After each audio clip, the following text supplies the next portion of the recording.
Bonjour à tous et bienvenue pour un nouvel épisode de Total Botola.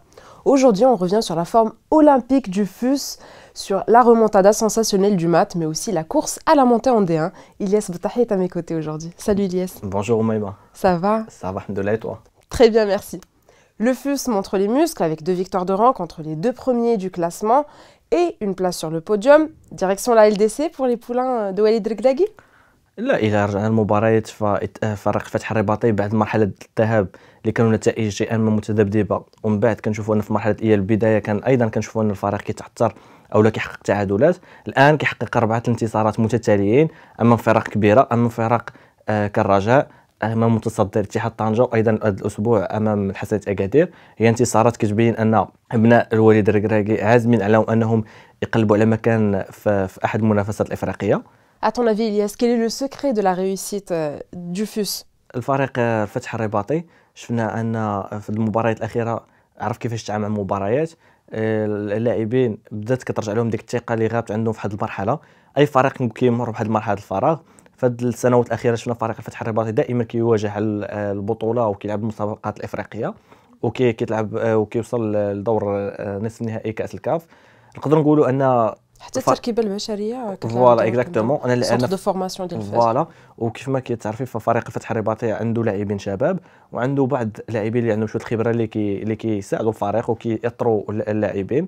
المدرب ركراكي كيعرف كيتعامل مع المباريات، كيعرف يحفز اللاعبين ديالو. فريق ماشي بعيد انه ينافس ويكون بين الفرق المنافسه على احدى المراكز الافريقيه. On a couvert le match contre le Hassanieh d'Agadir. Tout de suite, on regarde le reportage.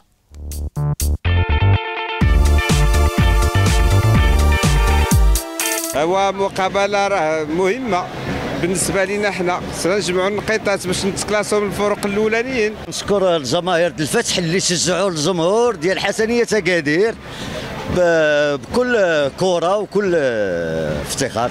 الماتش ما كان بزاف بريسيون، اما الاكادير اما لينا هما لاعبين على البطوله، دونك حتى حنا كنفهموا ملي كان عندهم الضغط كان خصهم يربحوا اليوم باش يقربوا من طنجه. بحال اللي قلت دابا الماتش راجع حنا ما غادي نطلقوا والو، غنلعبوا باش الروحيه ديال الطول. Nous on va se concentrer pour finir le mieux possible. Si on arrive à prendre une place africaine, ce sera un miracle. En première mi-temps que j'étais pas satisfait. On est rentré comme je sais pas un peu timide. Toujours ça nous arrive la même chose. On a raté la première situation et après en distraction d'un balle arrêté, on a encaissé un but que je ne quitte pas les mérites des buts de FUS, mais c'est trop naïf notre marquage. كيف كنقولوا يعني الكره ما مشاتش معنا في واحد 6 ماتش الاخرين. الدراري كيخدموا وكنديروا اللي علينا وسط التيران. سوء الحظ مازال معنا ضدنا. كنا عازمين باش نجيو هذه المقابله نحيدوا داك النحس. سوء الحظ يعني 2 كواري ما عرفتش كيفاش تماركاو. L'équipe qui s'illustre le plus en ces deuxième moitié de saison, c'est le MAT. Comment le Maghreb de Tétouan s'en est sorti? فريق المغرب التطواني اللي شفنا اجعنا في السنوات الاخيره كان كيكون في الفرق اللي كتنافس على المراكز الاولى. الان كنشوفوا ان البدايه كانت متعثره بتغيير العديد من المدربين. شي كان نقدر نقولوا ان اثر على المردوديه اللاعبين والنتائج. في مرحله الاياب نقدر نقولوا انه الى رجعنا النتائج فالفريق اللي حقق اكبر نتائج ديال الانتصارات ب7 انتصارات وتعادلين وهزيمه واحده فقط. هذه نتائج كبيره زعما اللي كنشوفوا فريق عرف كيفاش يتقاتل وانه يحاول يحافظ على المركز ديالو في البطوله الوطنيه الاحترافيه. ربما كانوا احسن واحد في نعم الاياب. في مرحله الاياب فالفريق اللي حقق اكثر عدد من النتائج فريق كيعرف يتعامل مع المباريات. شفنا انه كيفاش اللاعبين كانوا متحفزين. المكتب المسير كل شيء كان كيحاول انه ما يشوش الفريق في القسم الوطني الثاني. Et selon toi, quels sont les ressorts de cette remontada? نقدر نقولوا ان اللاعبين ان الفريق المغرب التطواني عنده لاعبين عندهم خبره كياسين صالحي، زيد كروش والعديد من اللاعبين. الجمهور ديال المغرب التطواني رغم ان النتائج السلبيه ديال الفريق شفنا انه كان كيحضر في المباريات بكثافه، كان كيشجع الفريق حتى اخر الدقائق. شفنا انه انتصارات كان كيحققها في الدقيقه 80 ان الجمهور كان كيبقى يشجع الفريق حتى اخر الدقائق. هذه كلها عوامل وتحفيزات ديال المكتب المسير ديال المغرب التطواني، بالاضافه الى ان جميع المكونات خلت الفريق المغرب التطواني يرجع في النتائج، يحقق نتائج ايجابيه والان نقدروا نقولوا انه وضع القدم الاولى ديالو في القسم الوطني الاول، انه غيحافظ على المكانه ديالو. On passe maintenant à la D2. Le Youssoufia est classé premier. Est-ce qu'il a une chance d'aller chez les grands? On a vu que c'était un peu serré en haut du classement. الى رجعنا للترتيب ديال القسم الوطني الثاني، كنشوفوا ان 3 الفرق كتنافس على الصعود، هي يوسفية برشيد ومولودية وجدة ورجاء بني ملال.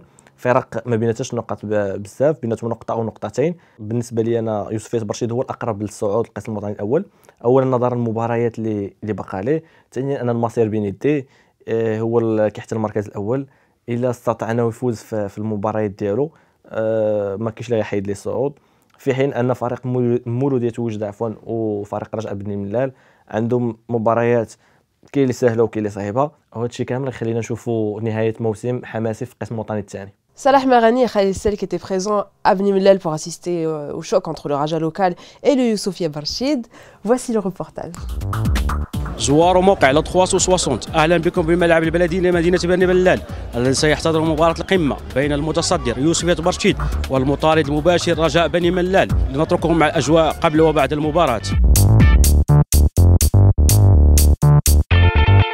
ان شاء الله هذا العام غادي يكون نحققوا الصعود اللي تنحلموا به، وهذا مطلب ديال الجماهير ديال بني ملال كافه وديال الجهه.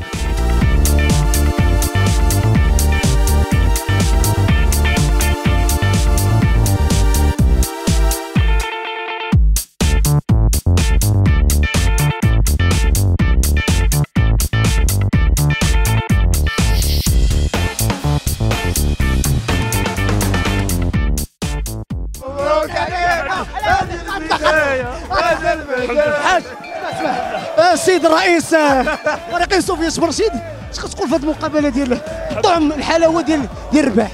الحمد لله كنشكر هاد الوليدات على هاد المقابله اللي داروا قتاليه، وكنشكر هاد الجمهور الرائع، وكما وعدتم حنا غادي نصعد.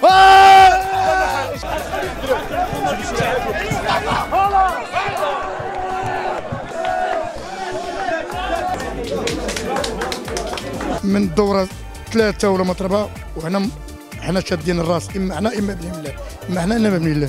وجده كانت مكلاسيه 5 وهذا الدوره 15 شدينا البريمير بلاص افيك 35 بوان. كلشي واضح، باقي ما بقاش الامور في يدينا، ما نتخباوش، الامور واضحه الحمد لله. يعني ما قدرناش نفرحوا الجمهور، تنشكروه، كنا بغينا نفرحوا هذه السكينه هذه. اعتقد ان فريق بني ملال كان يستحق انه يفوز، ولكن هذه كره القدم.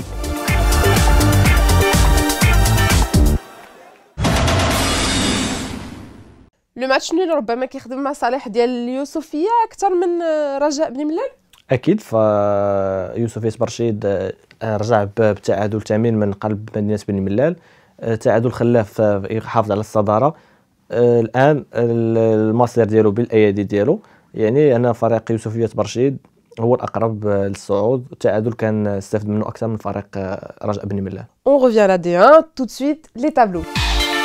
Le Wydad a écrasé le KACM, le Raja a chuté contre le DHJ, le FUS a maîtrisé le USA alors que l'IRT a perdu pour la 2e fois. Malgré ces 2 défaites de rang, l'IRT reste leader du classement avec 47 points, suivi de près par le USA et le FUS qui ont 42 points chacun. Le WAC est à 40 unités, le Raja à 37 et le RAC reste tout au fond du classement avec 17 points. Lors de la 27e journée, le FUS ira chez l'OCS, le Raja accueillera le MAT, le USA ira chez l'Urcose et la plus belle affiche ce sera le choc IRT-WAC de dimanche. C'est fini pour cet épisode. Ilyes, merci d'avoir été avec nous. Merci Oumaima. Rendez-vous la semaine prochaine pour un nouvel épisode de Total Botola.